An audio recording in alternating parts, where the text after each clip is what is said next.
मन आदा ली वलियन फ़क़द आज़नतुहु bill herb.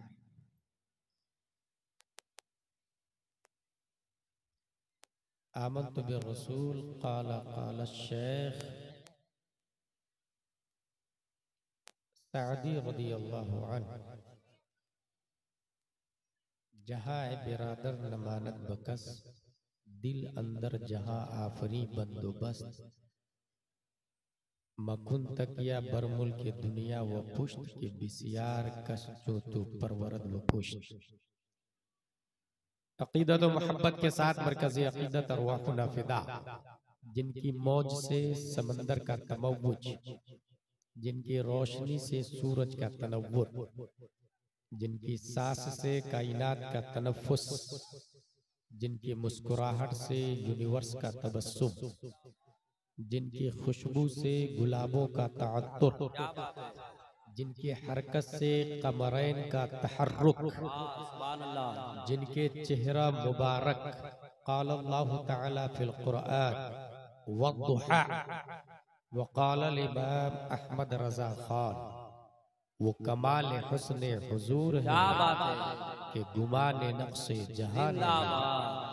यही फूल खार से दूर है, यही शम्अ है कि धुआं नहीं। उस रसूल हाशमी की बारगाह में दुरूद शरीफ पढ़ेंगे जिनका बाल मुबारक क़ाल अल्लाहु तआला फिल क़ुरआन वल्लैली इज़ा सजा व क़ाल इमाम अहमद रज़ा खान, तेल की बूंदें टपकती नहीं बालों से रज़ा, सुबह यारिस पे लुटाते हैं सितारे गेसू।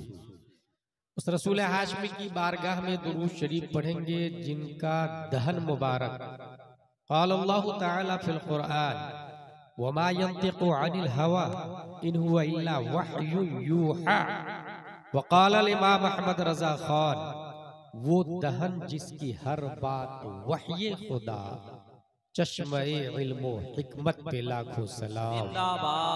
उस रसूल कर्शी की बारगाह में दुरूद शरीफ पढ़ेंगे जिनकी जुबान मुबारक क़ाल अल्लाहु तआला फिल क़ुरआन अला क़ल्बिका ला तुहर्रिक बिही लिसानका लितअजल बिही इन्न अलैना जमअहु व क़ुरआनहु। वक़ाल इमाम अहमद रज़ा खान, वो जुबान जिसको सब कुन की कुंजी कहे, उसकी नाफिज हुकूमत पे लाखों सलाम। जिंदाबाद। उस रसूल कर्शी की बारगाह में दुरूद शरीफ पढ़ेंगे जिनका दिल मुबारक क़ाल अल्लाहु तआला फिल क़ुरआन अला क़ल्बिका लितकूना मिनल मुनज़िरीन व क़ाल इमाम अहमद रज़ा Khan. Actually dear, everybody hidden in heart something according his mind, his status, his climate, his education. But in heart of the Prophet, peace and blessing be upon him, hidden light of Allah. That's why my Imam Ahmad Raza said, दिल समझ से वरा है मगर यूं कहूं गुंचे राज़े वहदत पे लाखों सलाम। उस रसूल कर्शी की बारगाह में दुरूद शरीफ पढ़ेंगे जिनका हाथ मुबारक क़ाल अल्लाहु तआला फिल क़ुरआन यदुल्लाहि फ़ौक़ अयदीहिम व क़ाल इमाम अहमद रज़ा खान, हाथ जिस सिमत उठा गनी कर दिया, मौजे बहरे समाहत पे लाखों सलाम। जिंदाबाद। उस रसूल कर्शी की बारगाह में दुरूद शरीफ पढ़ेंगे जिनका सीना क़ाल अल्लाहु तआला फिल क़ुरआन अलम नशरह लक सदरक व क़ाल इमाम अहमद रज़ा खान, शमअ दिल मिश्कातन सीना जुजाजा नूर का, तेरी सूरत के लिए आया है सूरा नूर का। अक़ीदत व मोहब्बत के साथ पढ़ते हैं अल्लाहुम्मा सल्लि अला सय्यदना व मौलाना मुहम्मद व आलिहि व सहबिहि बारिक वसल्लिम। सलातो व सलामुन अलैका या रसूलल्लाह सल्लल्लाहु तआला अलैहि वसल्लम। अल्लामा क़मरुज़्ज़मा आज़मी को गुजरात में बहुत साल पहले बुलाया गया, 1 घंटा तकरीर की। और तकरीर करने के बाद जब चले गए तो कुछ गुजरातियों ने गुजराती भाषा में कहा, क्या बोले अल्लाह? खतीब को बुलाने से पहले ये कमेटी को मलहूज रखना चाहिए कि उनका नहज, उनका अंदाज, उनकी गुफ्तगू सामईन को किस दर्जा समझ में आती है। क्योंकि जलसे बहुत होते हैं, कुछ लोगों का मिजाज है कॉमेडी सुनना, तो ऐसे भी खतीब मार्केट में अवेलेबल है, क्योंकि दुनिया है और दुनिया मज़रउल आखिरा कहले, ये आलम असबाब है, हर तरह के लोग यहाँ मौजूद हैं। कुछ लोग का मिजाज होता है वो डराने वाली तकरीर कीजिए, कुछ लोग का मिजाज है कि रुलाने वाली तकरीर कीजिए। ऐसे भी खतीब मार्केट में अवेलेबल है, चाहे वो पढ़ा लिखा हो या जाहिल हो, उससे कोई सरोकार नहीं होता बुलाने वाले, सामीन की च्वाइस पे बुलाते। मैं यहाँ ये बताने जा रहा हूँ अपनी गुफ्तगू शुरू करने से पहले कि जलसे रोजाना होते हैं और जलसे का मकसद है इस्लाहे मुआशरा, दीन सीखना, उस पर अमल करना, उसको समझना। और ये उसी वक्त होगा जब आप सीखने की नीयत से बैठेंगे। अगर सीखने की नीयत हो, ये इनको समझाए, इनको ये कमेटी वाले समझते हैं ना कि जलसा कराना मेरी जिम्मेदारी, सुनना मेरी जिम्मेदारी नहीं है।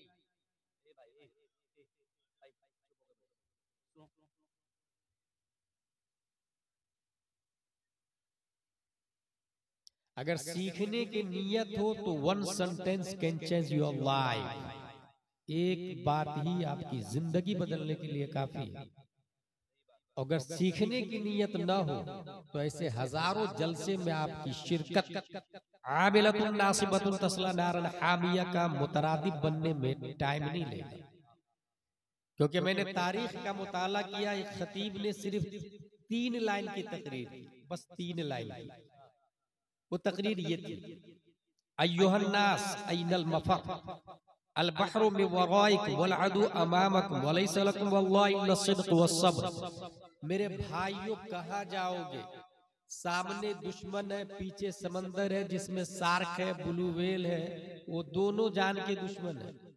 सिवाय इलाए कलमा हक के there is no option, no way, no chance, no street, no path.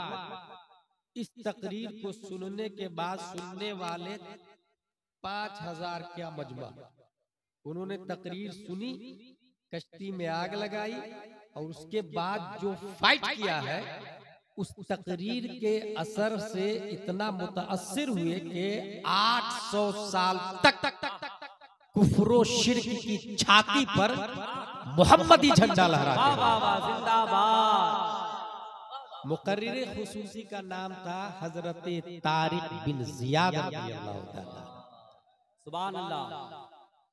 एक और जलसे के बारे में मैंने पढ़ा, उस जलसे के बाद लोग तौबा करके नहीं उठते थे। अभी मैंने देखा नकीब आज़म हिंदुस्तान ने ऐलान किया कि नदीम साहब बाद में पढ़ेंगे, अजहरी साहब पहले, तो 2-3-4 लोग को उठ के जाते हुए देखा मैंने।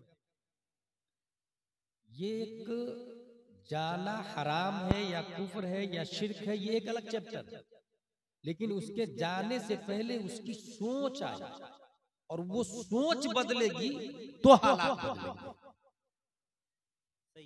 सीखने की नीयत चीजें दिगर है। नात शरीफ सुनना सवाब का काम है, इसमें कोई शक नहीं, ठीक है, लेकिन जरूरियाते दीन सीखना हर शख्स पर फर्ज है। एक जलसा ऐसा हुआ होता था, बल्कि कई जलसे हुए जिसमें लोग गुनाहों से तौबा करके नहीं उठते थे, बल्कि खशियते इलाही से रूह जिस्म से निकल जाती थी और लोगों की जलसे के इख्तिताम पर लाशें उठाई जाती थी और नवाज़े जनाजा पड़ी जाती। जानते हो जलसा कौन सा जलसा था? जलसा गौसिया था और मुकर्रिर खुसूसी शेख अब्दुल कादिर जिलानी हुआ करते। जिंदाबाद। अपने इंडिया का एक जलसा मैं जानता हूँ, 5, 6, 7 मई 1972 में ये जलसा हुआ था। उस जलसे में अपने करीब के हजरत हुजूर मुजाहिद मिल्लत भी थे। सुभान अल्लाह। मारहरा शरीफ के हुजूर सैयदुल उलमा हुजूर अहसनुल उलमा भी थे। गया जिले के अल्लामा सिराजुल हुदा गयावी भी थे। बेकलुत शाही भी थे। हुजूर अल्लामा मुश्ताक अहमद निजामी भी थे। रीढ़ की हड्डी की हैसियत से हुजूर हाफिज मिल्लत थे, उनके दायां हाथ की हैसियत से अल्लामा अरशदुल कादरी थे। उस जलसे के बाद कौम को जो फायदा हुआ, उस फायदे को आज भी दुनिया अल-जामियतुल अशरफिया मुबारकपुर के नाम से नारे तकबीर, नारे रिसालत, फैज़ाने हाफिज़े मिल्लत। और जितनी बातें मैं बोला, मैं दावे के साथ कहता हूँ 25% लोग नहीं समझ रहे। दावे के साथ कह रहा हूँ क्योंकि मिजाज ही नहीं ना सीखने का, लाइफ स्टूडेंट वाला होना चाहिए। ये मैं तकरीर नहीं कर रहा हूं, मैं क्लास में बैठा हूं एज अ मुबल्लिग। कुरान और हदीस की जो बातें हम तक पहुंची है, फुक़हा की किताबें जो हम तक पहुंची है, वो मैं आप तक पहुंचा रहा हूं जिम्मेदारी और हवाले के साथ। इसका नाम जलसा है, इसी का नाम तकरीर है। इस तमहीद के बाद मेरी गुफ्तगू की हेडिंग है वली और मॉडर्न साइंस। ये मेरी तकरीर की मेन लाइन है, वली और मॉडर्न साइंस। वली का एक माना है, आप चैट जीपीटी से पूछ लीजिएगा, गूगल से पूछ लीजिएगा, वो भी बताएगा। मोहब्बत करने वाला, करीब में रहने वाला, ये वली का माना है। इसका मतलब ये हुआ कि नबी से मोहब्बत के बगैर कोई वली हो ही नहीं। अब अगर कोई शख्स कहे कि डोनाल्ड ट्रंप वली है, या नेतन्याहू वली है, या मोदी योगी वली है, दैट्स इम्पॉसिबल। वली का मतलब है नबी से मोहब्बत करने वाला, और नबी की मोहब्बत ईमान के बगैर मकबूल हो ही नहीं सकती। नबी से मोहब्बत करने वाला। अच्छा, मोहब्बत किसको कहते हैं? हुजूर सल्लल्लाहु तआला अलैहि वसल्लम के 3 हुकूक हैं, रिस्पेक्टिंग, लविंग, फॉलोइंग। ताजीम करना, प्यार करना और इत्तेबा करना। और इन तीनों का नाम मोहब्बत मुस्तफा है। ताजीम करना, ताजीम किस तरह करेंगे? ये मैं इसलिए बोल रहा हूँ कि आई लव यू बहुत चला था, I love Mohammad, I love Mohammad. खूब डीपी लगाया उड़ीसा वालों ने, बंगाल वालों ने, इंडिया वालों ने खूब बैनर बनाए। दैट्स ट्रू लव और रॉन्ग और राइट। हमें इस पैराग्राफ में समझना होगा कि क्या फ्लेक्स बैनर और डीपी पे लगाना that is enough for our life, for our activities, for our duties. हुजूर सल्लल्लाहु तआला अलैहि वसल्लम से मोहब्बत करना, रिस्पेक्टिंग ताजीम होनी चाहिए, लविंग प्यार होना चाहिए, फॉलोइंग इत्तिबा होना चाहिए। ताजीम कितनी होगी उसकी एक मिसाल देता हूं। आपने नियत की नवैतु अन उसल्ली लिल्लाहि तआला रकअतै सलातिल फज्र फर्दुल्लाहि तआला यक्तदैतु बिहादल इमाम मुतवज्जिहन इला जिहतिल काबति शरीफा अल्लाहु अकबर। इस तकबीर को तकबीर तहरीमा कहते हैं। क्यों कहते हैं भाई तकबीर तहरीमा? क्योंकि ये तकबीर हराम कर देती है खाने को, पीने को, चलने को, घूमने फिरने को। गैरे अफ़आले नमाज को इस तकबीर ने हराम कर दिया। अच्छा, अब वो हलाल कब होगा? उसके लिए तकबीर तहलीला चाहिए, ऐसी तकबीर जो हलाल कर। और वो तकबीर है अस्सलामु अलैकुम व रहमतुल्लाह, अस्सलामु अलैकुम व रहमतुल्लाह। अस्सलाम भी तकबीर है, ये भी अल्लाह का नाम है। अपने लोग कहते हैं ना अस्सलामु अलैकुम, तो ये अस्सलाम अल्लाह का नाम है। अपने लोग नहीं पढ़ते अल्लाहुम्मा अंतस सलाम व मिनकस सलाम, तो अल्लाह सलाम है। अल्लाहु अकबर कहा हराम, खाना पीना उठना बहना सोना जागना गैर अफ़आल नमाज हराम। अस्सलामु अलैकुम ने जो ही अस्सलाम कहा, अब वो सब हलाल हो गया।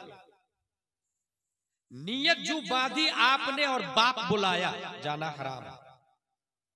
माँ बोलाए जाना हराम, दादा बोलाए जाना हराम, ओरिजिनल पीर साहब बोलाए तब भी जाना हराम, डुप्लीकेट पीर साहब बोलाए तो डबल जाना हराम। और ओरिजिनल का मतलब यह है कि सुन्नी हो, आलिम हो, फासिक मोलिन न हो, खिलाफत मुत्तसिल बिल मुस्तफा हो। हिंदुस्तान में 50% से ज्यादा पीर गैर आलिम है, यानी डुप्लीकेट पीर। 50% की बात कर रहा हूं। पीर होने के लिए 4 शर्तें हैं।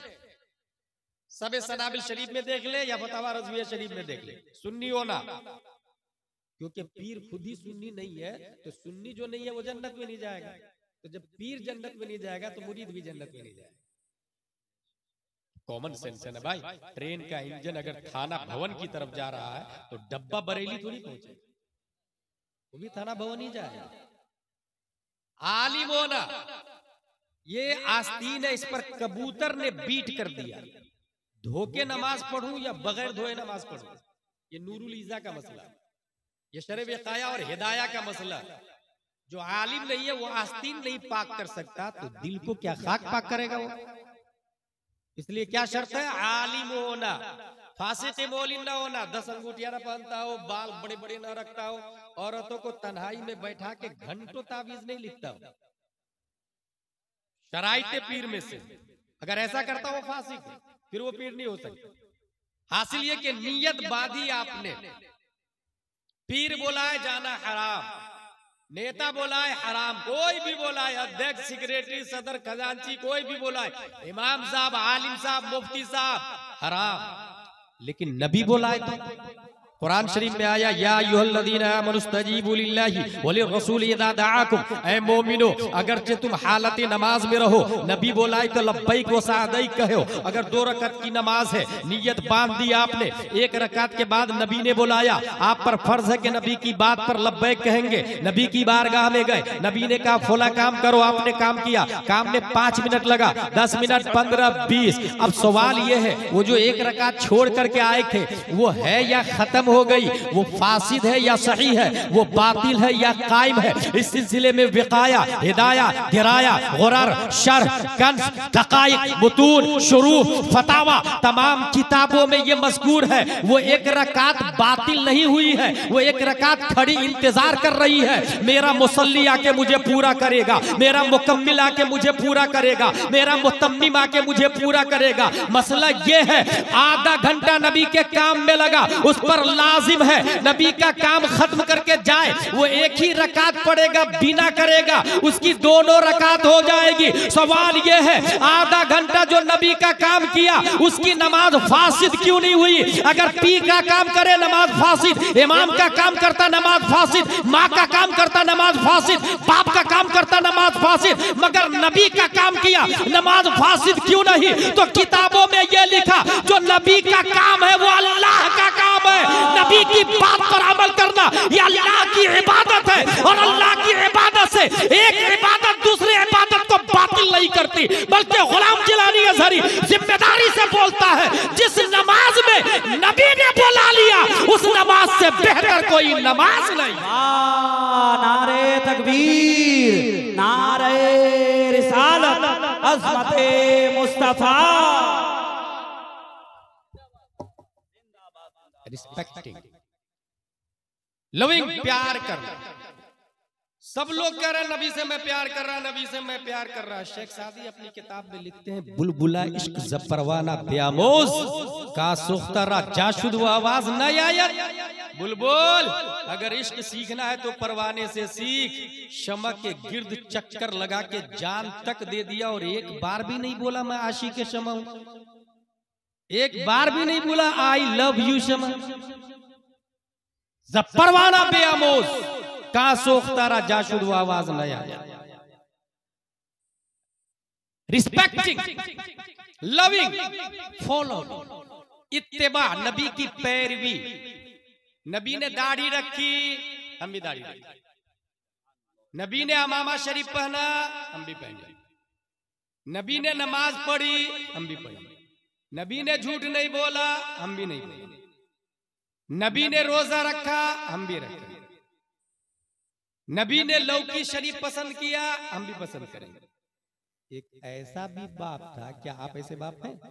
एक ऐसा बाप था, अपने बेटे के बोला लौकी नबी की सुन्नत है, बेटे ने बोला मुझे पसंद नहीं, बाप ने बोला घर से निकाल, जो नबी को पसंद है वो तुझे पसंद नहीं तो तू मुझे पसंद नहीं। फॉलोइंग नबी की इत्तिबा। एक ऐसे सहाबी को मैंने पढ़ा, वो रास्ते से ऊंट पे बैठ के, नदीम भाई ऊंट पे बैठ के जा रहे थे अमामा शरीफ में, ऊंट रोक के अपने अमामा को उछल के बबूल के पेड़ में फंसा, झाड़ में फंसा है उछल के। कहा हुजूर आप ऐसा क्यों कर रहे हैं? कहा एक दिन नबी इधर से गुजर रहे और उनका अमामा शरीफ यहाँ फंस गया। नबी की मुर्दा सुन्नत को मैं जिंदा कर रहा हूं। इत्तिबा।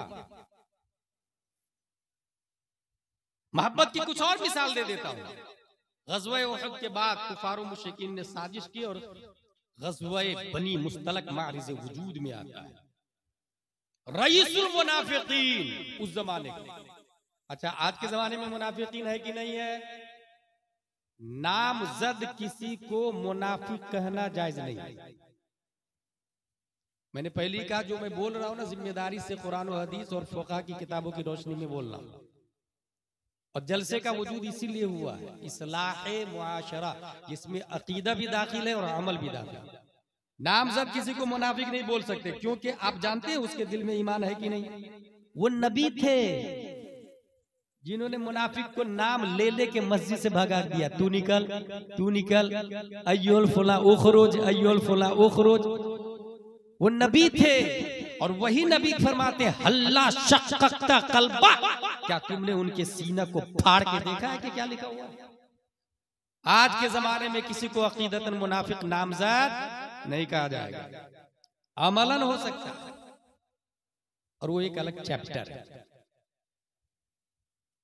रईसुल मुनाफिकीन अब्दुल्ला बिन उबय इब्ने सलूल ने कहा लै रजाना इलल मदीना लयुखरिजन्नल अअज़्ज़ु मिनल अदल। हम निकले, हम लौटेंगे मदीना और वहां से इज्जत वाले जिल्लत वाले को निकाल देंगे। और मुराद क्या लिया? हम मोहम्मद को निकाल देंगे माज़ल्लाह। हुजूर सल्लल्लाहु अलैहि वसल्लम को जिल्लत वाला कहा, मोहब्बत का तकाजा देखिए। इसी रईसुल मुनाफिकीन का बेटा तलवार निकाला और बाप के सामने खड़ा हुआ, कहा बाप सुन, जब तक तू ये बोलेगा नहीं कि रसूलुल्लाह इज्जत वाले हैं और तू जिल्लत वाला है, उस वक्त तक तलवार को मैं अंदर डालूंगा नहीं। बोल तू जलील है, रसूलुल्लाह इज्जत वाले। तलवार के डर से रईसुल मुनाफिकीन ने अपने जुमले से रुजू किया। क्या आज अगर हमारा बाप सुले कुल्ली और वहाबी हो जाए तो हम तलवार निकाल के बोलते हैं बोल हम आला हजरत वाले हैं, नहीं तो तेरी गर्दन उड़ा दूंगा। अगर नहीं बोलते हैं तो फिर I love Mohammad, that is not true.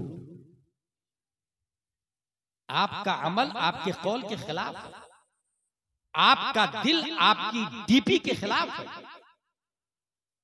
What is behind in your heart opposite your banner. उसने फौरन रुजू किया, तब तलवार को अंदर डाल। हजरत मुहीसा रज़ियल्लाहु ताला अन्हु ने नबी के कहने पर एक यहूदी की गर्दन उतार दी। हजरत मुहीसा के भाई ने बहुत मारा अपने भाई।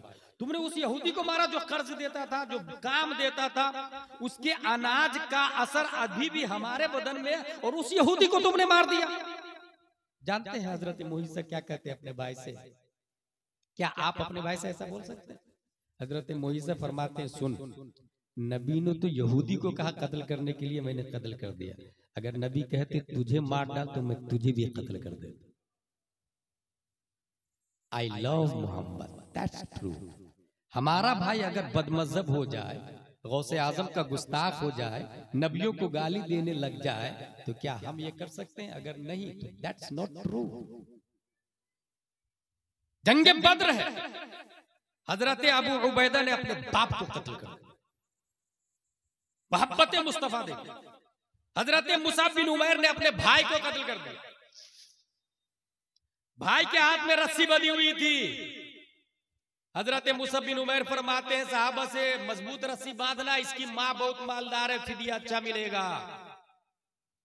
मुसाब बिन उमैर के भाई कहते हैं भाई भाई भाई आपने मुझे नहीं पहचाना, मैं आपका सगा भाई। कहा गलत, तू सगा भाई होता तो नबी की तरफ से आता, अबू जहल की तरफ से नहीं आता। सगा भाई होता तो नबी की तरफ से आता, अबू जहल की तरफ से नहीं आता। इसी जंग में हजरत उमर बिन खत्ताब ने अपने मामू आस का कत्ल कर दिया। आस का। इसी जंग में हजरत अली ने अपने कई रिश्तेदारों को कत्ल कर दिया, कई रिश्तेदार। इसी जंग की बात है। हजरत अबू बकर से ईमान लाने के बाद उनके बेटे ने कहा, अब्बू अब्बू डैडी डैडी, कई बार आप जंगे बद्र में मेरी तलवार की जद में आ गए थे, बाप होने की वजह से छोड़ दिया। अब उनका जवाब सुने हजरत अबू बकर का, सुन, अगर तू एक बार भी मेरी तलवार की जद में आ जाता तो गद्दारे मुस्तफा होने की बुनियाद पर तुम्हारी गर्दन उड़ा देता। जिंदाबाद जिंदाबाद। That's true love, the Prophet Mustafa सल्लल्लाहु अलैहि वसल्लम। इसको मोहब्बत करते हैं, अलामत मोहब्बत, नबी से मोहब्बत करते हैं। मोहब्बत करने के लिए वली होना शर्त है, मैंने शुरू ही में बताया, वली के लिए मोहब्बत करना शर्त है। और ये मोहब्बत के तकाजे हैं, ये मोहब्बत की अलामत है। काजी अयाज ने मोहब्बत की एक पहचान लिखी है, उसको सुने। वो फरमाते हैं अल्लाह से मोहब्बत की अलामत यह है कि वो कुरान से मोहब्त करेगा, और कुरान से मोहब्बत की अलामत यह है कि वो साहिब कुरान से मोहब्बत करेगा, यानी हुजूर सल्लल्लाहु अलैहि वसल्लम से। और साहिब कुरान से मोहब्बत की अलामत यह है कि आपकी सुन्नत से मोहब्बत करेगा, और सुन्नत से मोहब्बत की अलामत यह है कि आखिरत से मोहब्बत करेगा। सुन्नत से मोहब्बत का मतलब आखिरत से मोहब्बत, दुनिया से मोहब्बत नहीं। आखिरत से मोहब्बत की अलामत यह है कि दुनिया से बुग़्ज़ करेगा, दुनिया से बुग़्ज़ रखेगा। गौर कीजिएगा, नबी से मोहब्बत की पहचान बता रहा हूं। और दुनिया से बुग़्ज़ की अलामत यह है कि दुनिया से बक़दरे जरूरत लेगा, ज़ख़ीरा अंदोज़ी नहीं करेगा।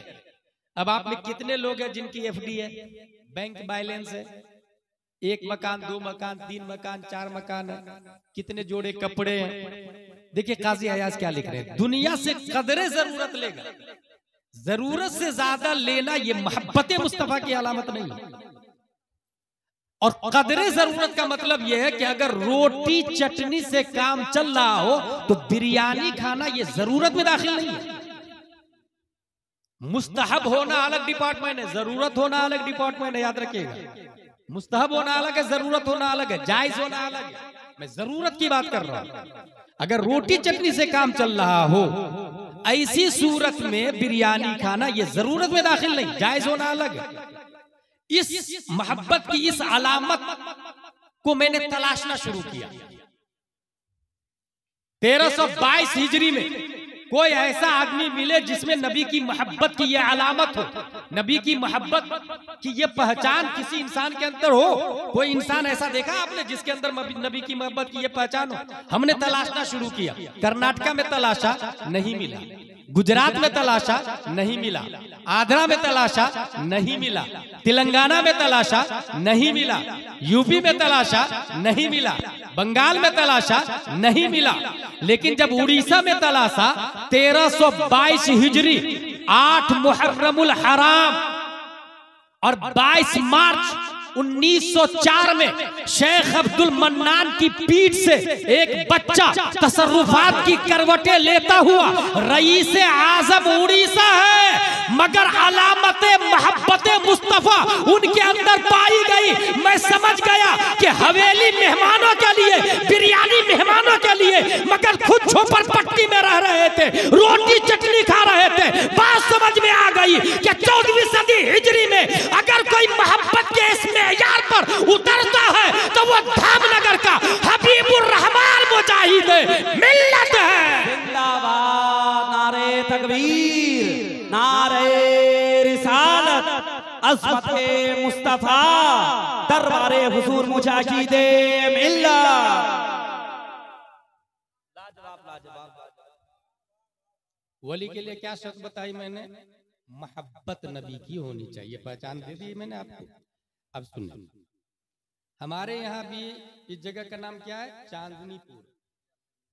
मिर्जापुर में भी गौस पैदा हो सकता है, वली पैदा हो सकता है। गौस एक है हर जमाने का। उसके बारे में आला हजरत लिखते फतावा रज़विया शरीफ में, हजरत इमाम हसन बसरी से लेकर इमाम महदी तक गौसियत की कुर्सी पर शेख अब्दुल कादिर जिलानी बैठे हुए हैं, जिनकी तरफ ये जलसा मंसूब है। किसको वली बनाना और किसको माजूल करना है, ये जिम्मेदारी उन्हीं की है। और जरूरत पड़ती है किसी पोस्ट, कोई पोस्ट खाली रहता है तो वो चोर को भी वली बना के भेज देते हैं। ये सुन चुका आप लोग। यहां पर ये ज़हन में रखे कि होगा वली वही जो आलिम, जो आलिम नहीं वो वली नहीं हो सकता। मेरे पास फोन गया ये कि आपने बोला वली होने के लिए आलिम होना शर्त है। मैंने कहा ना, तो बोले वो गौसे आजम ने जो चोर को वली बना के भेज दिया तो वो कब आलिम बन गया? जवाब सुनिए। अच्छा, सवाल करना अच्छी बात है, लेकिन नीयत सीखने की हो, हक जानने की हो, डैमेज करने की नीयत ना हो, तबाह बर्बाद करना और बदनाम करने की नीयत ना हो। इस्लाम को, अशिया को, किताबों को। उसने क्या कहा? आपने ये कहा वली होने के लिए आलिम हो जाना शर्त है। चोर को जो गौसे आजम ने वली बनाया तो आलिम कब बना? उसका जवाब दिया मैंने, और ये हदीस से साबित है। मैंने उससे ये कहा कि तुम इस बात को मानते हो कि चोर को वली बना दिया? कहा बिल्कुल। मैंने कहा जब इस बात को मान रहे कि चोर को वली बना दिया तो क्या गौसे आजम इस पर कादिर नहीं है कि उस चोर की जिहालत को खत्म करके पहले आलिम बनाया फिर वली बना के भेज दिया? वाह वाह वाह वाह वाह वाह। सामने वाला चुप। और ये हकीकत है, अल्लाह ताला किसी जाहिल को वली नहीं बनाता, और बनाता है तो पहले इल्म अता फरमा देता है, पहले इल्म अता फरमाता है। हासिल ये कि एक गौसे आजम इमाम हसन बसरी से लेकर इमाम महदी थे, और एक हर जमाने का गौस होता है। वलियों की किस्में हैं, अवताद है, अफराद है, अब्दाल है, रिजालुल गईब है, ये सब वलियों की किस्में हैं। हर जमाने का जो गौस है वो मिर्जापुर में भी हो सकता है, मगर उसके लिए शर्त यह है कि मोमिन हो और हराम न खाता हो। याद रखिएगा, मोमिन हो और हराम न खाता हो। अगर आपको 1 करोड़ रुपया मिल जाए रास्ते पर तो आप क्या करेंगे?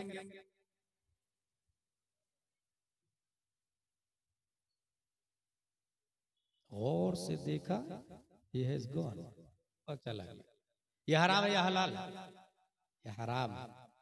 उस पर लाजिम है कि ऐलान करे 1 करोड़ किसका है, ये 1 करोड़ किसका है। कोई भी ना बोले तो इंतजार करेगा। कब तक इंतजार करेगा? जब तक वो आ नहीं जाता। और अगर उम्मीद खत्म हो गई आने की तो उसकी तरफ से सदका करेगा। अभी भी खाएगा नहीं, उसकी तरफ से सदका करेगा। सोचे आप कितने लोग हैं जो हजारों लाखों खा के बैठे हुए हैं। कितने लोग हैं जो मकान बनाते समय 2-3 इंच जमीन दबा के बना लेते हैं, जो निपट लूंगा मैं, दबा के इधर बना। खेत में मेड़ डालते हैं तो थोड़ा सा खसका के डाल देते हैं, देख लूंगा मैं क्या कर लेता है वो। समझ रहे हैं? ऐसे घर में वली नहीं हो सकती। हराम ग़िज़ा पेट में है, वली नहीं। मैंने बहुत पहले एक बात कही थी, जो नबी का गुस्ताख होता है उसके नुत्फे में खता है, और जो वली का गुस्ताख होता है उसके लुकमा में खता है।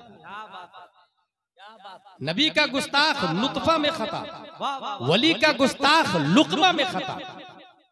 आपको अगर भूख लगी है, कोई नहीं देख रहा, खाना खा लिया आपने, सही किया या गलत? बिल्कुल गलत। एक आदमी था ऐसे, उसको बहुत शिद्दत की भूख लगी थी, खाना खा लिया उसने। खाना खाने के बाद ख्याल आया, यार ये तो मैंने सही नहीं किया यार, चलो खाना वाले को ढूंढते। वो खाना वाले को ढूंढने लगे, ढूंढते ढूंढते ढूंढते बड़ी मुश्किल से खाना वाला मिल गया। भाई भाई भाई, मैंने आपका खाना खा लिया, माफ कर दीजिए ना मुझे, आपकी इजाजत के बगैर खा लिया। उन्होंने कहा नहीं, माफ नहीं करूंगा मैं, अंधी लंगड़ी लूली बहरी बेटी है, निकाह करना पड़ेगा। That's point. अब उन्होंने सोचा कि अगर माफ नहीं करेगा तो दोज़ख में जाऊंगा, और माफ कर दिया तो जन्नत में जाऊंगा। तो अब 2 अजाब है उसके सामने, एक अंधी लंगड़ी लूली लड़की को ले लो तो दोज़ख में नहीं जाओगे, या तो ये अजाब लो या वो अजाब, दोज़ख वाला अजाब या तो फिर ये लड़की वाला अजाब। उन्होंने सोचा ये तो 40-50 साल की जिंदगी है, वो वाला जो अजाब है वो तो हमेशा, मरने के बाद तो खत्म ही नहीं होने वाला। और नियम ये है, इदज तमातिल बलियतान फख्तिर अखफ़हुमा, जब दो अजाब जमा हो जाए तो छोटे वाले को ले लीजिए। इन्होंने 30 साल 40 वाला अजाब ले लिया। अंधी लंगड़ी लूली से शादी कर लेता हूँ, 30-40 साल के बाद मर जाऊंगा, मरने के बाद हूर मिलेगी, जन्नत में जाऊंगा। यही फैसला करना, ये हंसने की नहीं, समझने की बात। कभी भी हराम काम करने का मन करे ना तो यही सोचिए कि इसका फायदा टेम्पोररी है, वक्ती है, और रिजल्ट जो उसके बाद में है वो अनलिमिटेड है, वो दायमी है।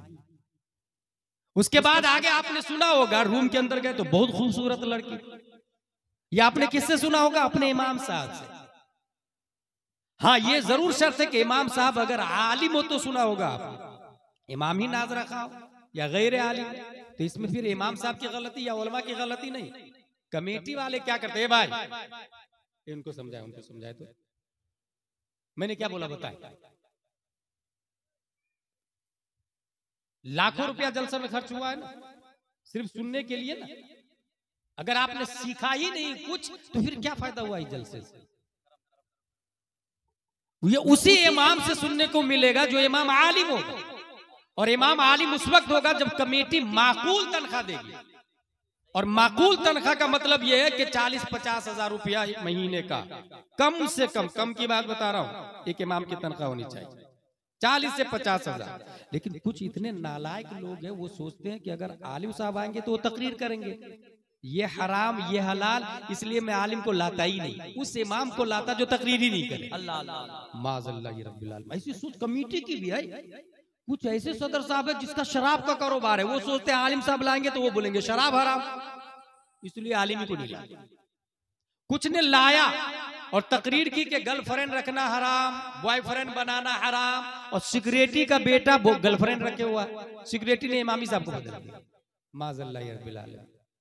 ये समझने वाली बात, इमाम आलिम हो और आलिम हक बोलने में किसी की परवाह नहीं करे, दीन गालिब रहे। और अगर इमाम आलिम और तकरीर करे तो आप मुझसे ज्यादा नजराना उनको दे।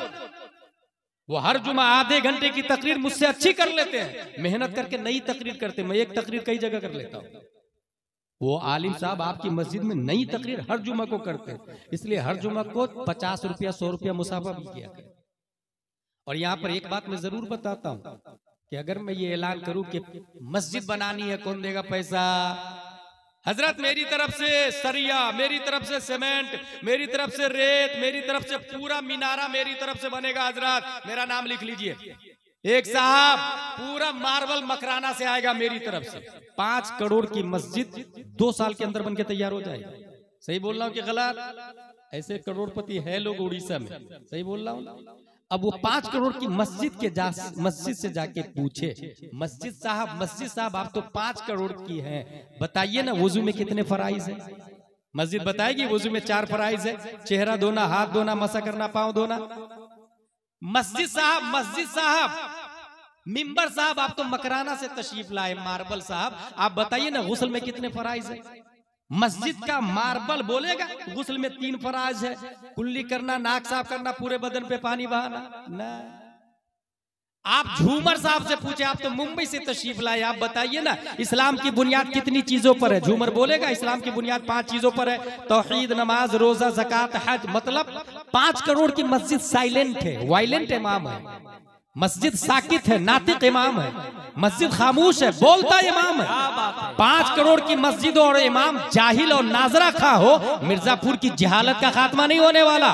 और अगर मस्जिद खजूर की शाख तना पत्तियों से बनी हुई हो और इमाम इमामुल अंबिया हो तो मुक्तदी अबू बकर, उमर, उस्मान और अली बन के मैदान में निकला। जिंदाबाद, नारे तकबीर, नारे रिसालत, अज़मते मुस्तफा।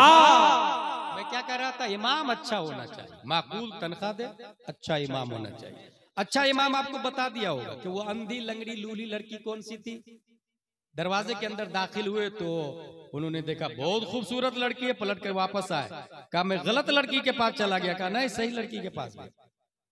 वो अंधी इसलिए कि गैर महरम को नहीं देखा, बहरी इसलिए कि बुराई घंटों बैठ के न की न सुनी, लंगड़ी इसलिए कि कदम खिलाफे शरा कभी चला ही नहीं।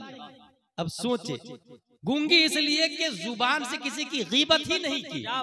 वो औरतें, माँ और बहनें सबक हासिल करे जो काम से फारिग होके दरवाजे पर बैठकर पड़ोसन के साथ मिलके घंटों बुराई किया करते हैं और इसको टाइम पास या कार्य खैर भी समझते हैं। माज़अल्लाह रब्बिल आलमीन। उन्होंने न बुराई की, न देखा, न सुना। अब क्या बताने जा रहा हूं यहाँ पर, गौस आपके यहाँ भी पैदा हो सकता है, याद रखिएगा। मिर्जापुर में शर्त क्या है, बाप हराम ना खाता है, ठीक है। माँ गैर महरम को ना देखा हो, माँ को गैर महरम ने ना देखा हो, माँ बाप इतने अच्छे हो, शादी हो जाए। अब जो बच्चा पैदा होता है, पैदा होने से पहले हजरत आदम अलैहिस्सलाम ख्वाब में, हजरत नूह अलैहिस्सलाम उस बाप के ख्वाब में, हजरत मूसा अलैहिस्सलाम ख्वाब में, हजरत ईसा अलैहिस्सलाम ख्वाब में, तमाम अंबियाए किराम, बल्कि हजरत अबू बकर है, हजरत उमर है, हजरत उस्मान है, हजरत अली, तलहा, जुबैर, हंज़ला रज़ियल्लाहु अन्हुम, प्यारे मुस्तफ़ा सल्लल्लाहु अलैहि वसल्लम, तमाम अंबिया और सहाबाए किराम की मौजूदगी में हजरत अबू सालेह के ख्वाब में आते हैं और इरशाद फरमाते हैं, या अबा सालेह इन्नल्लाह अअताका इब्नन हुवा वलिय्यी व वलिय्युल्लाह व महबूबी व महबूबुल्लाह व सयकूनु लहू शानुन फिल औलिया कशानी बैनल अंबिया व रसूल। ए अबू सालेह, तुम्हारे यहाँ जो बच्चा पैदा हो रहा है वो मेरा भी वली है, अल्लाह का भी वली है, वो मेरा भी महबूब है, अल्लाह का भी वो महबूब है। और अनकरीब उनकी शान तमाम वलियों में वैसी ही होगी जैसे मेरी शान तमाम नबियों में है। वो बच्चा कोई और नहीं, 470 हिजरी में जीलान की धरती पर शेख अबू सालेह की पीठ से, उम्मुल खैर फातिमा के पेट से पैदा होने वाला शेख अब्दुल कादिर जीलानी है। जिंदाबाद जिंदाबाद, नारे तकबीर, नारे रिसालत, फैज़ाने हुजूर गौसे आज़म, करामते हुजूर गौसे आज़म। अब मेरी तकरीर का पहला चैप्टर खत्म हो गया, अब दूसरा चैप्टर शुरू हो रहा है। वो मा अलैना इल्लल बलाग से पहले कुछ बुनियादी बातें। मैंने क्या कहा था, वली और मॉडर्न साइंस। 3 लाइनें बहुत मशहूर है दुनिया में, क ख ग ग अंग च छ ज ज या ट ठ ड ढ न प फ ब भ म य र ल व इला आखिर। ABCDEFGH IJK LMN OP QR ST UV XYZ। अलिफ बा ता सा जीम हा खा दाल दाल रा ज़ा सीन शीन सॉ ग क़ ज़ ऐन ग़ैन फा क़ाफ काफ लाम मीम नून वाव हालम अलिफ हमज़ा या। ठीक है, ये जो क ख ग ग और ABCD वाला है ना, इन लोगों का कहना है कि हमने बहुत तरक्की कर लिया है। The world has been changed in global village. Technology, laptop, role top, satellite, iPhone, NASA, Tesla सब बीट कर रहे हैं। चैट जीपीटी, अलग अलग कंपनी के AI अलग अलग तरीके से आ रहे हैं। एक साइंटिस्ट है जो पैदा हुआ 1993 में, उसका नाम है चार्ल्स बेनिट। वो टेलीपोर्टेशन का नजरिया दे रहा है, क्वांटम टेलीपोर्टेशन। जर्रात की हालत का दूसरी जगह बराहे रास्त मुंतकिल होना, इसको यूं समझ ले आप। क्वांटम टेलीपोर्टेशन क्या है, ABCD वाले क्या कर रहे हैं, एक आदमी मिर्जापुर में होगा, दूसरा आदमी चांद पर होगा, इसको कुछ देंगे तो उसके पास चला जाएगा। इसको कहते हैं क्वांटम टेलीपोर्टेशन। इसकी तैयारी चल रही है मुकम्मल तौर से। आपने छोटी शॉर्ट क्लिप में देखा होगा, इंसान मशीन में जाता है और गायब हो जाता है, टेलीपोर्टेशन। बहुत खुश हो गए हम, दुनिया में इतनी तरक्की कर गए, क्वांटम टेलीपोर्टेशन को वजूद में ला रहा है। किसने कहा ये नर्सरी LKG UKG वाले, CBSE वाले ने, क ख ग घ वाले ने। हमने कहा जा आली बात आसा पढ़ के बता, या सरनल कुरान की तरफ आ, दारुल उलूम मुजाहिदे मिल्लत की तरफ आ, जमदा शाही रोनाही अशरफिया अमजदिया जामियातुर रज़ा की तरफ आ। तामीर अदब में एक बात लिखी हुई है, तामीर अदब, प्राइमरी की किताब से बात कर रहा हूं मैं, तामीर अदब क्वांटम टेलीपोर्टेशन की दलील दे रहा हूं। बादशाह सियाहत के लिए निकला, गन्ना की खेती देखा, उसका मन किया ये है क्या, का फल है क्या, कैसा लगता है, बोले बहुत मीठा। गन्ना तोड़ा, छीला और खाया तो मजा आ गया उसको। कहा यार मेरे मुल्क में गन्ना, मुझे पता ही नहीं, टैक्स लागू कर दिया। का हर साल टैक्स भरना पड़ेगा गन्ना का, ये सोच लिया, सोचाई अभी है, सोचाई टैक्स देगा, टैक्स में गन्ना आएगा, मजे से मैं भी, मेरी बीवी भी, मेरे बच्चे भी खाएंगे। ये सोचा, एक गन्ना खा लिया, अब दूसरा गन्ना खाया, रसी नहीं है उसमें। किसान से कह रहा क्या बात है, उस गन्ना, वो गन्ना बहुत मीठा था और रसीला था, इसमें तो रसी नहीं है। जानते किसान ने क्या बोला? लगता है बादशाह की नीयत खराब हो गई है। That's quantum teleportation. उसकी नीयत गलत हुई, नीयत खराब हुई, उसका असर गन्ने पर आ गया। क्वांटम टेलीपोर्टेशन, नीयत खराब हुई, असर गन्ने पर आ गया। That's quantum teleportation. एक इंसान यहां सोचा, और जो आप सोच रहे, जैसे ट्विंस ब्रदर नहीं होता, दो जुड़वा भाई, ये जो सोचता है वो सोचता है, इसको मारे तो उसको तकलीफ होती है। That's quantum teleportation.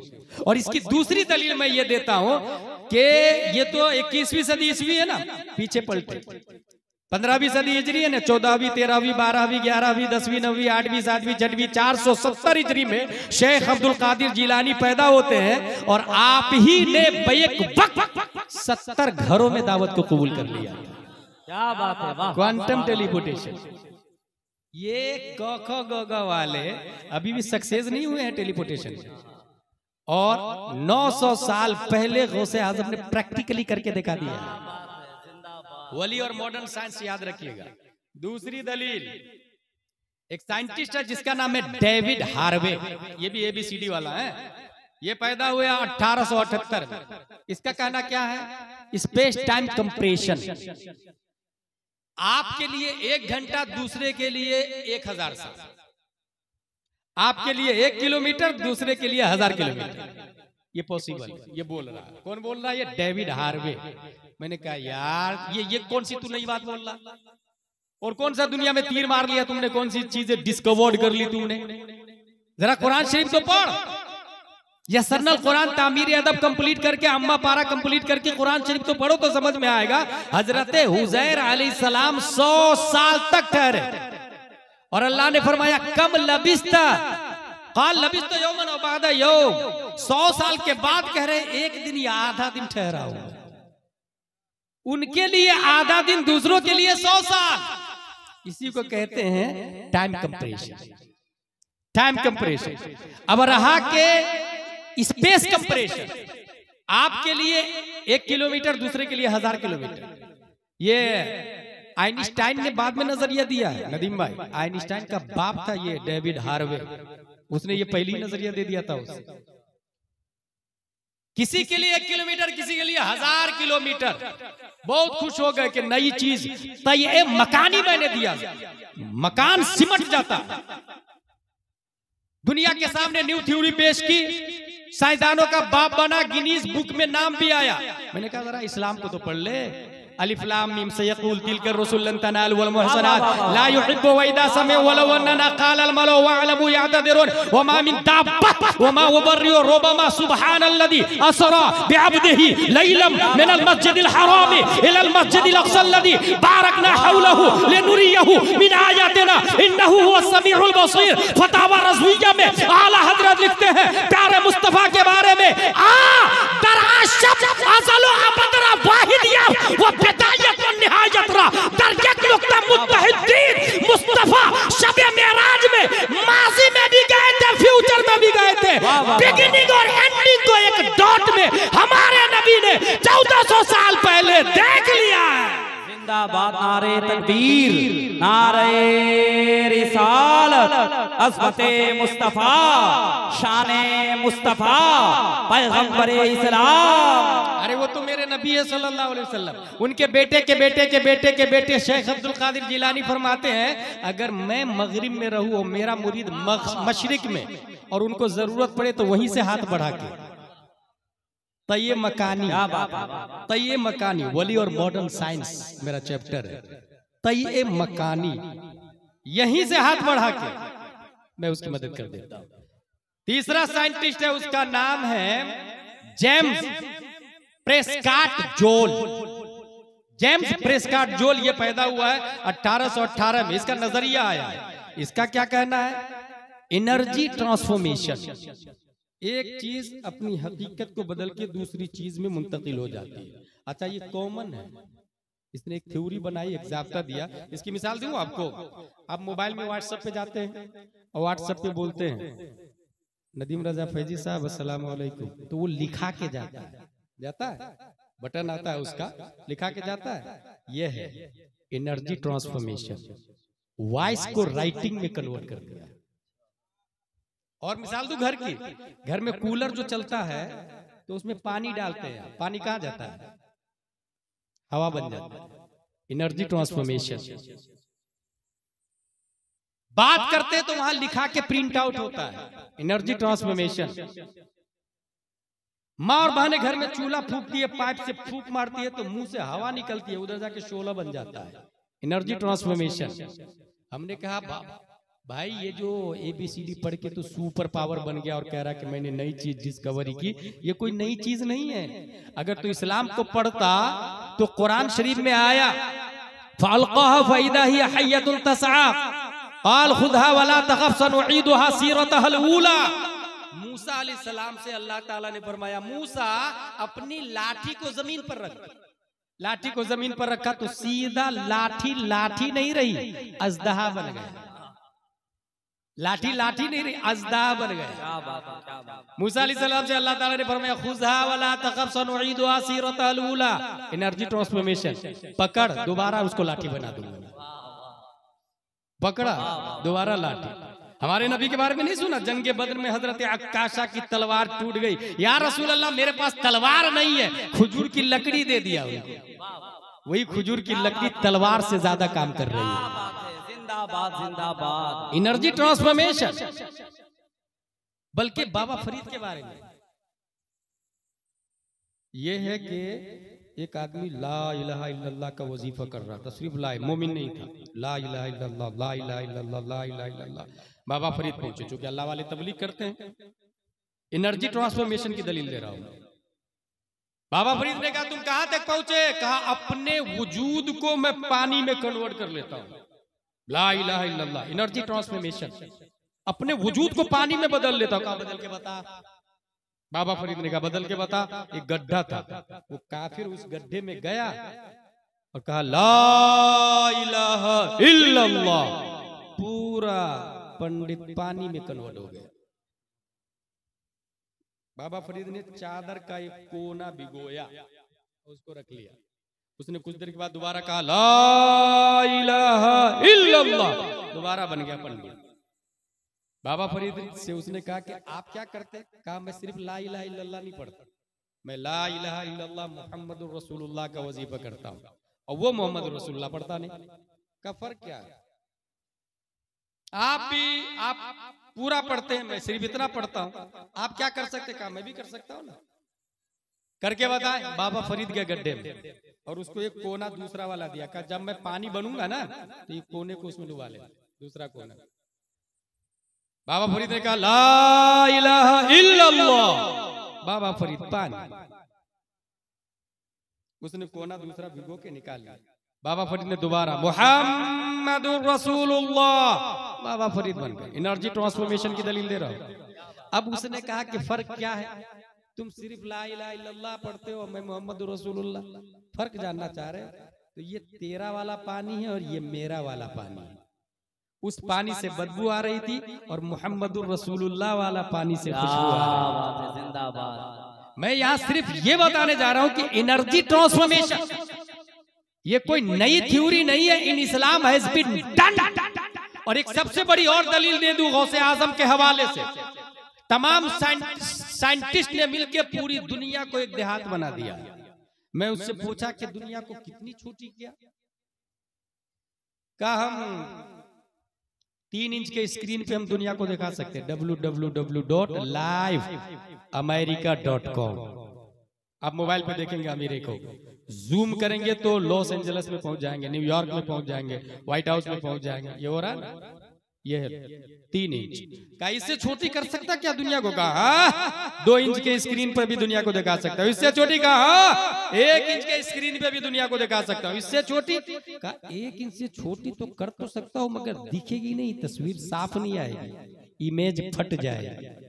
बात समझ में आ गई। ये क ख ग घ और ABCD वाले की कैपेसिटी कहाँ तक है? 1 इंच तक। अब जरा अलिफ बा ता सा की तरफ आए। 15वीं सदी हिजरी है ना, 470 हिजरी में शेख अब्दुल कादिर पैदा होते और इरशाद फरमाते हैं, नजर तो इला बिलादिल्लाहि जमअन कखरदलतिन अला हुक्म इत्तिसाली। मैंने अल्लाह के तमाम मुल्कों का जायजा लिया। लीबिया को देखा, तुनिस को देखा, जजाइर को देखा, मगरिब को देखा, मुरितानिया को देखा, जिबूती को देखा, सुमाल को देखा, जुजुल कमर को देखा, नाइजीरिया को देखा, बहरैन को देखा, इमारात को देखा, दुबई को देखा। अल्लाह के जितने मुल्क हैं तमाम मुल्कों को राई के दाने में देख लिया। पता ये चला 21वीं सदी ईस्वी में तमाम साइंटिस्ट मिलके 1 इंच से कम में दुनिया को ना देखा सके। मैं आवाज देता हूं, न्यूटन आजा, डार्विन आजा, जरकाली आजा, केपलर आजा, सोक्रात आजा, बोक्रात आजा, कैम्ब्रिज आजा, ऑक्सफोर्ड आजा, कॉन्वेंट आजा, saint Pius, saint Joseph, little flower, टकाटेरा, प्रोफेसर, डॉक्टर सब आजा। तुम सब मिलके 1 इंच से कम में दुनिया को ना देखा सके। 800 साल पहले मेरे गौस ने पूरी दुनिया को राय का दाना। क्या बात है, जिंदाबाद जिंदाबाद, नारे तकबीर, नारे रिसालत, अज़मते गौसे आज़म। पूरी दुनिया को। अच्छा, हो सकता कोई स्टूडेंट आपसे ये कहे कि साइंटिस्ट दिखा रहे हैं, गौसे आज़म ने दिखाया नहीं, देखा। इसका जवाब ख्वाजा गरीब नवाज से उस्मान हारूनी अली रहमान ने कहा 1000 मरतबा सूरह इखलास पढ़, उन्होंने पढ़ा। आयतल कुर्सी पढ़, उन्होंने पढ़ा। उस्मान हारूनी फरमाते नीचे देख। ख्वाजा गरीब नवाज नीचे देख, क्या दिख रहा? का हुजूर तहतुस सरा दिख रहा। का ऊपर देख, ऊपर देख। क्या दिख रहा? का हुजूर अर्श आजम दिख रहा। का उंगलियों में देख, उंगलियों में देखा। क्या दिख रहा? का हुजूर 18,000 दुनिया दिख रही है। न्यूटन आइंस्टाइन 1 इंच में इस दुनिया को दिखाएगा जो मटेरियलिस्टिक है। उस्मान हारूनी ने उंगली में 18,000 दुनिया को दिखाया। 18,000 दुनिया। इसलिए वली से कभी पंगा नहीं लेना चाहिए। बुखारी शरीफ की हदीस है, और ये हदीस, ये किताब देवबंद में भी चलती है, सहारनपुर में भी, नदवा में भी, भोपाल में भी, दिल्ली में भी, चिल्ली में भी और चिल्ला में भी। इसमें क्या लिखा हुआ है वली के बारे में? मन आद अली वलियन फक़द आज़नतुहु बिल हर्ब वमा तक़र्रब इलैया अब्दी बिशैइन अहब्ब इलैया मिम्मा फ़तरतु अलैहि वमा यज़ालु अब्दी यतक़र्रबु इलैया बिन नवाफ़िल हत्ता अहबब्तुहु फकुन्तु समअहु अल्लज़ी यस्मअु बिही व बसरहु अल्लज़ी युबसिरु बिही इला आखिर। इसमें यह लिखा हुआ है कि जिसने, अल्लाह ताला फरमाता हदीस कुदसी, जिसने मेरे वली से अदावत की उसके खिलाफ ऐलाने जंग, अल्लाह की तरफ से ऐलाने जंग, अल्लाह की तरफ से। यहां एक बात बताऊं, क्यों नमाज छोड़ने वाला फासिक, इनकार करने वाला काफिर, ऐलाने जंग नहीं, ऐलाने जंग नहीं। रोजा छोड़ने वाला फासिक, इनकार करने वाला काफिर, ऐलाने जंग नहीं है। मगर वली से प्यार कर, वली से अदावत करने वाला सीधा रब की तरफ से ऐलाने जंग। क्यों? क्योंकि कॉन्स्टिट्यूशन ऑफ इस्लाम, जिस तरह भारत का संविधान है, हर मुल्क का संविधान होता है, संविधान के खिलाफ ये बगावत मुल्क है, फिर तमाम तरफ फौज मिलके आपको तबाह बर्बाद कर देगी। ऐसे ही संविधान ऑफ इस्लाम, इस्लामिक कॉन्स्टिट्यूशन के खिलाफ कोई बोलेगा तो सही राइट रॉन्ग करने वाले ये औलिया एजामी है, ये औलिया एजामी है। अगर वली नहीं होंगे, आलिम नहीं होगा तो आपको बताएगा कौन कि ये हदीस है या कुरान है। मैं एक जुमला पढ़ता हूँ आपके सामने, कुल्लो फाइलिन मरफूउन, कुल्लो मंसूबिन, कुल्लो मफऊलिन मंसूबुन व कुल्लो मुज़ाफ इलैहि मजरूरुन। कुरान शरीफ में आया या हदीस शरीफ में आया? 99% आदमी नहीं बता पाएगा, मालूम नहीं मुझे। 99% की बात कर रहा हूँ भाई, ये अरबी इबारत है। कम से कम तो हाफिज साहब होना चाहिए इसको समझने के लिए। हाफिज साहब कहेंगे हाँ ये कुरान में कहीं नहीं आया है, ये नहीं बता पाएंगे हाफिज साहब कौन सी हदीस में आया है, और ये हदीस है या नहीं इसको समझने के लिए 9 साल आलिम का कोर्स करना पड़ेगा, 9 साल आलिम का कोर्स। तो इसलिए वली से अदावत अगर किया तो इस्लाम का स्ट्रक्चर ही बिगड़ जाएगा। इसलिए जिसने वली से अदावत की अल्लाह की तरफ से ऐलान जंग, क्योंकि वही हमें बताते हैं सही क्या है गलत क्या है, और ये सही और गलत का जो जान लिया समझिए वो आदमी नजात पा जाएगा। मुझे एक बात याद आ रही है, मैं आखिरी पॉइंट बता रहा हूं। हुजूर सल्लल्लाहु अलैहि वसल्लम को ताइफ में लोगों ने मारा था, ये सुना आपने? पत्थरों से मारा था लोगों ने। अभी जो लोग उम्रा पे जाते हैं, हज पे जाते हैं, वो ताइफ वो जगह दिखाई जाती है। अच्छा पता अबू जहल का जहां घर था वहां टॉयलेट बना हुआ है, ये पता आप लोग? जो लोग हज करने गए उनको पता। हासिल ये कि नबी को जिन लोगों ने पत्थर मारा तो हुजूर सल्लल्लाहु अलैहि वसल्लम क्या कह रहे थे पता? अल्लाहुम्मा हदि कौमी फइन्नहुम ला यअलमून। इबारत देखे, ए अल्लाह इन्हें हिदायत दे, ये मुझे नहीं जानते। इसका मतलब मेरे बारे में इन्हें इल्म दे, नबी के बारे में इल्म दे, क्योंकि जो नबी को जान लिया वो अबू बकर बन गया, वो उमर बन गया, वो तलहा जुबैर और हंसला बन गया, और जो जितनी जल्दी जाना उतना ही बड़ा सहाबी बन गया। गौर कीजिएगा, जो जितनी जल्दी जाना उतना ही बड़ा सहाबी बन गया। ये पॉइंट इसलिए बोल रहा हूं कि अभी इख्तिलाफ है। एक आदमी बोल रहा हजरत अली सबसे बड़े, दूसरा आदमी बोल रहा नहीं अबू बकर सबसे बड़े। ये जो बोल रहा हजरत अली सबसे बड़े, इसको राफजी और मौलाई कहा जाता है, और खूब लड़ रहे खूब। एक इतना मरदूद शायर है, वो बोलता है कि खिलाफत में चौथे नंबर पर है ना, तो कुरान भी तो चौथे दर्जे की किताब है, तौरात इंजील जबूर के बाद आई है, लेकिन सबसे बड़ा सबसे अहम किताब है ना कुरान, ऐसी चौथे दर्जे खिलाफत में है, लेकिन है सबसे अहम। कौन बोल रहा है? ये मौलाई बोल रहा है। ऐसे शायर को मत बुलाइए। नकीब भी ऐसा चल रहा है, ऐसे नकीब को मत बुलाइए। नदीम भाई हंसने वाली नहीं, समझने वाली बात है। कब ईमान चला जाएगा पता ही नहीं चलेगा।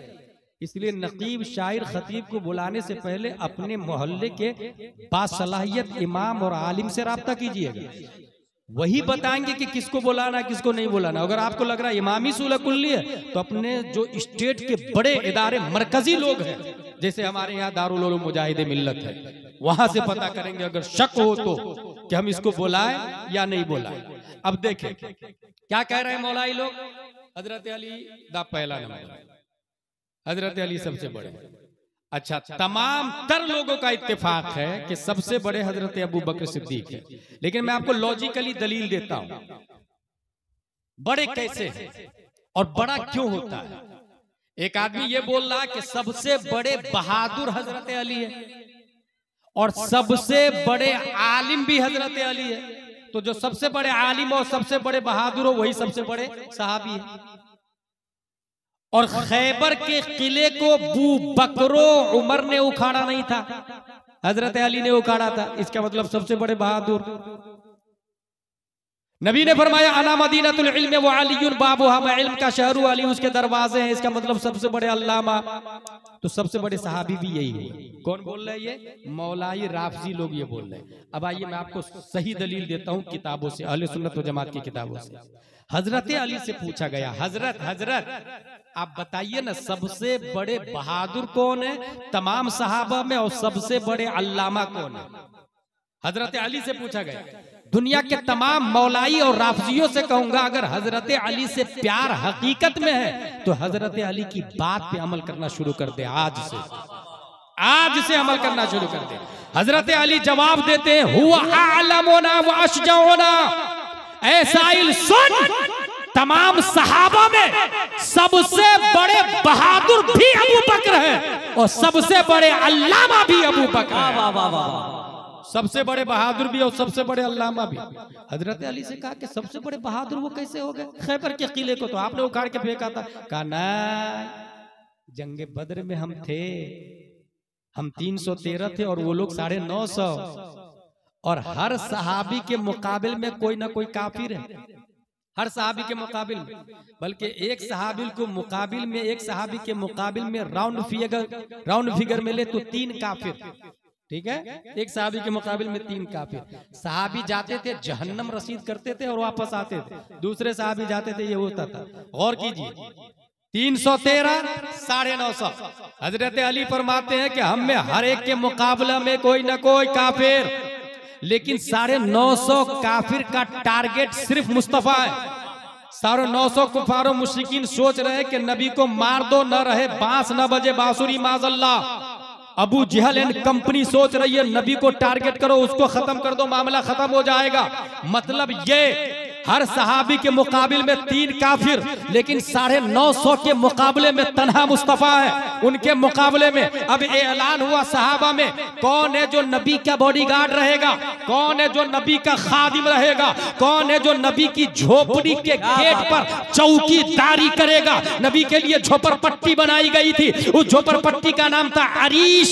नबी अरीश झोपड़पट्टी में आराम गाह है। ऐलान हुआ नबी के दरवाजे पे कौन रहेगा जो राउंड करेगा, घूमेगा, जो देखेगा। अबू जहल का तीर तो नहीं आया, उतबा का तीर तो नहीं आ रहा, शीबा का तीर तो नहीं आ रहा। 950 के तलवारों के जद में रहने के मुतरादिफ ऐलान हुआ कौन है जो नबी के खादिम बन के नबी की खिदमत में रहेगा।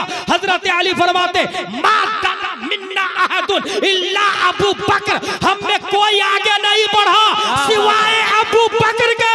इसका मतलब 313 में सबसे बड़े बहादुर अबू कहाफा का बेटा सिद्दीक अकबर है।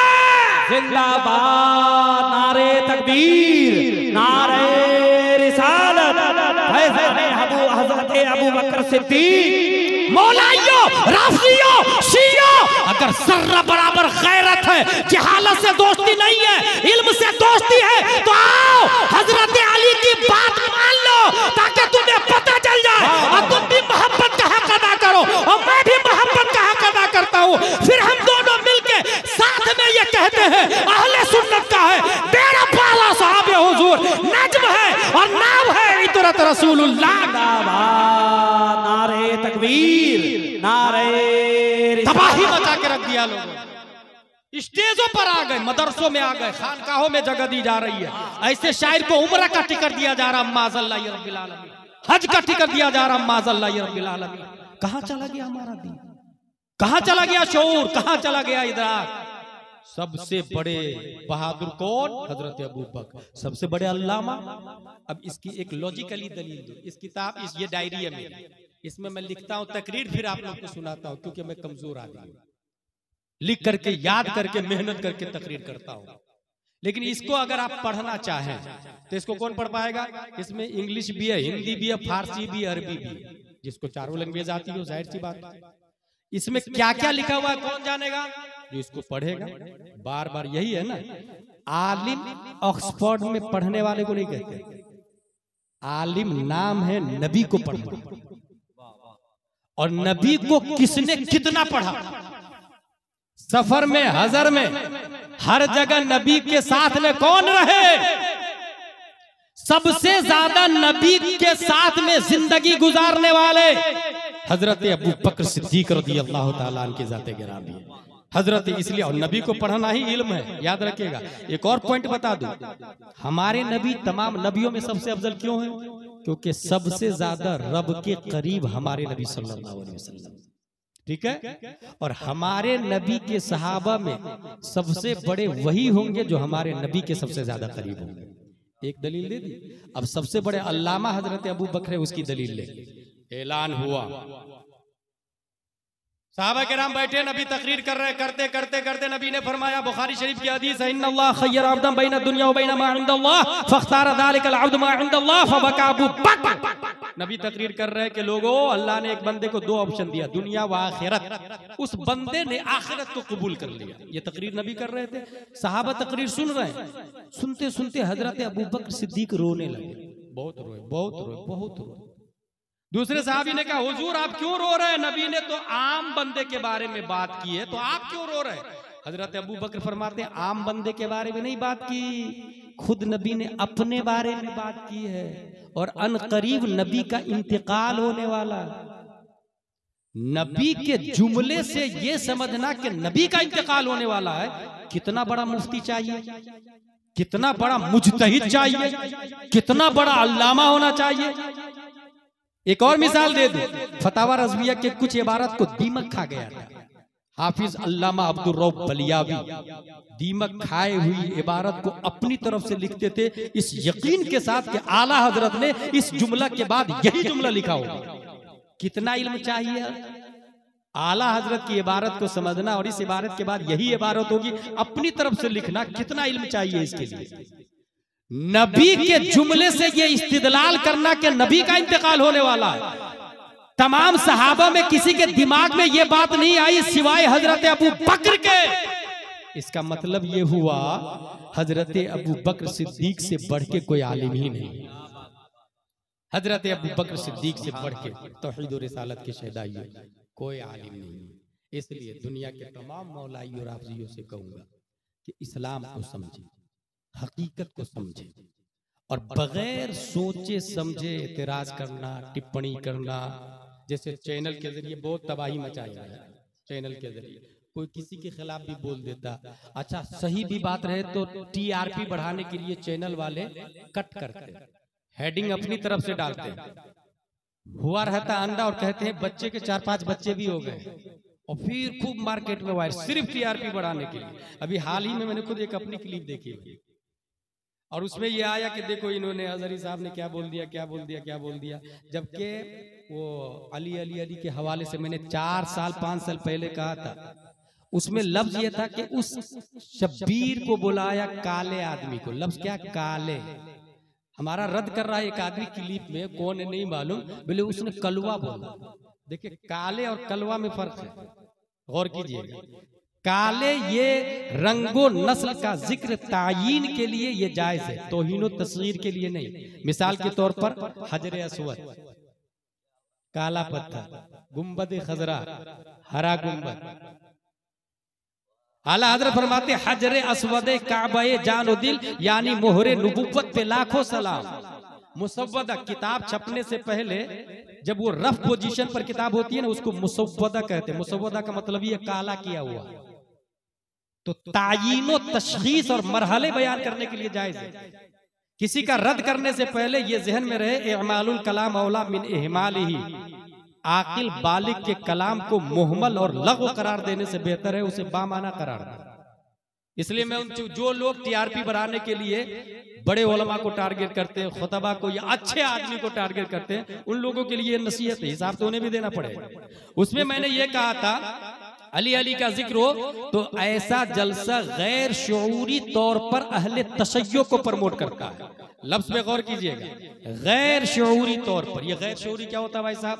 गैर शऊरी का मतलब है बगैर सोचे समझे, बेइरादा, लाशऊरी के तौर पर। अंग्रेजी में इसको कहते हैं अनकॉन्शियस।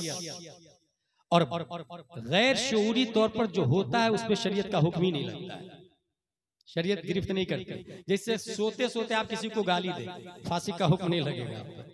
सोते सोते हज करके आ जाए, हाजी का हुक्म नहीं लगेगा आप पर।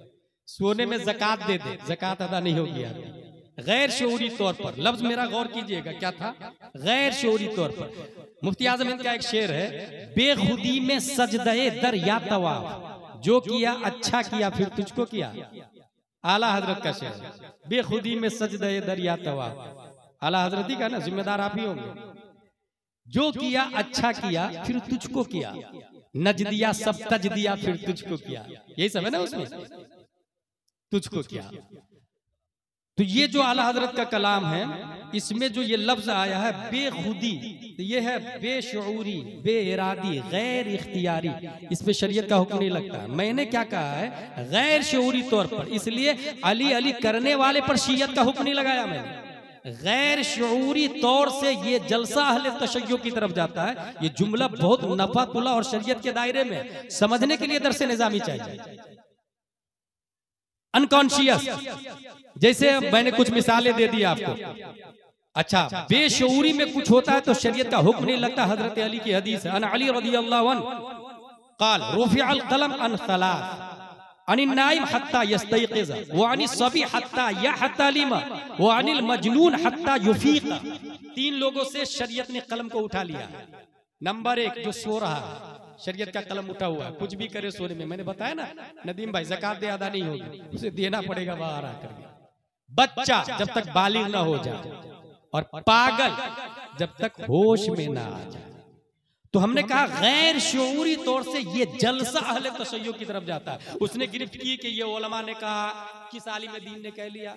अब मैं बता रहा हूं आपको, सुनो ये कैसे जाता है। दुनिया में इंसान की 2 किस्में, मुस्लिम और काफिर, ठीक है। मुस्लिम की 2 किस्में, सुन्नी मुस्लिम, शिया मुस्लिम। शिया भी मुस्लिम ही है काफिर की नजर में। अलीगढ़ वगैरह में जाके देखिएगा सुन्नी सेक्टर शिया सेक्टर लिखा रहता है। अब जो सुन्नी मुस्लिम है फिर उसमें भी अहले सुन्नत है और अहले बिदअत है, ठीक है। सिर्फ इंडिया की बात नहीं कर रहा मैं, पूरी दुनिया में शियाओं का जलसा होता है, उसमें हजरत अली की तारीफ होती है। अबू बकर का नाम नहीं लिया जाता, उमर का नाम नहीं लिया जाता, गौर कीजिएगा। अब जिस जलसे में हजरत अली अली अली अली हो, हजरत अली की तारीफ हो, हजरत अबू बकर उमर का जिक्र न हो, तो हमारा जलसा और उनके जलसे में क्या फर्क रहा? मैं ये नहीं कह रहा वो शिया हो गए, यही तो समझने वाली बात है कि आपका अकीदा सही है मगर आपके जलसे में अबू बकर का जिक्र नहीं हुआ तो गैर शऊरी तौर से वो अहले तशय्युअ की तरफ जाता है। यानी आपका जलसा भी बगैर जिक्र अबू बकर के, उनका जलसा भी बगैर जिक्र अबू बकर उमर के, तो ये अबू बकर के जिक्र न करने में मुशाबहत हुई। और हदीस शरीफ में मन तशब्बह बिकौमिन फहुव मिनहुम, जो जिसकी मुशाबहत इख्तियार करेगा वो उसी में से है। इसीलिए मैंने कहा गैर शऊरी तौर से ये जलसा अहले तशय्युअ की तरफ जाता है। और ये मन तशब्बह बिकौमिन फहुव मिनहुम ये कई किताबों में लिखा हुआ, ये सबको मालूम है, हमारे उलमा भी इस बात को अच्छी तरीके से जानते हैं। एक और मिसाल दे दूं आपको, नदीम भाई, हजरत उमर तौरेत पढ़ रहे थे, नबी सल्लल्लाहु अलैहि वसल्लम चेहरा फेर लिया और जलाल में आ गए। हजरत उमर कहते या रसूल अल्लाह ये अल्लाह की किताब है, अल्लाह की, हजरत मूसा पे नाजिल हुई। नबी जलाल में आ गए और फरमाते उमर अगर मूसा भी होते ना तो मेरी किताब पढ़ते और मुझे नबी मानते, मूसा भी होते तो मेरी किताब पढ़ते और मुझे नबी मानते। अब यहां बताना ये चाह रहा हूं कि नबी ने जो रोका या नाराजगी का इजहार किया, क्या हजरत मूसा से नबी को प्यार नहीं था? था। क्या तौरेत की हकीकत से नबी वाकिफ नहीं थे? मगर उमर का पढ़ना गैर शऊरी तौर से यहूदियत को प्रमोट करता है, यहूदियत को प्रमोट करता है। इस वजह से हुजूर सल्लल्लाहु ताला अलैहि वसल्लम ने मना कर दिया। ये मैं क्यों बोल रहा हूं? किसी भी क्लिप को, किसी भी तकरीर को कटिंग करने से पहले 10 बार सोच ले, किसी पर झूठा इल्जाम नहीं लगाए, पढ़ लिख ले, तब समझ में आएगी बात क्या हक है क्या बातिल है। अल्हम्दुलिल्लाह अहले सुन्नत व जमात की पहचान इस वक्त मसलक आला हजरत है, जिनकी नुमाइंदगी और क़यादत अल्हम्दुलिल्लाह इस वक्त अमीरुल मोमिनीन फिल हदीस हुजूर मुहद्दिस कबीर दामजिल्लु अलैना फरमा रहा है। बहुत आसान तरीका, कोई मसला नहीं समझ में आएगा तो अपने अकाबिर से पूछ लीजिएगा। ऐसे इंजीनियर मिर्जा और जाकिर नायक की तरफ मोबाइल के जरिए लोग माइल हो रहे हैं, इसलिए हमने क्या किया है, एक ऐसा चैनल खोला है जिसमें वीडियो न हो, सिर्फ और सिर्फ ऑडियो और सवालों जवाब हो, ताकि लोगों को बदमजहबों से बचाया जा सके। पहली बात ये ध्यान में रखें, मोबाइल से सिर्फ दीन सीखना ये जायज नहीं है, जब तक तहकीक न हो कि ये बात किसकी है और क्या है। इसलिए हर कसो नाकस की तकरीर सुन के उस पर अमल नहीं किया जाएगा। अगर मेरे पास टाइम होता तो तफसील से बताता, फर्क सिर्फ इतना बता के अभी जा रहा हूं। हमने जो चैनल शुरू किया वो चैनल का नंबर दे रहा हूं, उसे नोट करें, उस पे मैसेज कीजिएगा कि अपने चैनल का लिंक भेज दीजिए, इतना ही। बार बार फोन किया या बार बार मैसेज किया तो एक बटन से ब्लैक लिस्ट में जाता है। तो कहा इतना टाइम में सबकी सुने आप। चैनल में सवाल जवाब होंगे, दूसरा सवाल करेगा, जवाब आएगा चैनल में, उससे फायदा हासिल करे, दीन सीखे और समझे। चैनल का नंबर है, नोट करें, 9090195330। Listen to me again once more, 9090195330।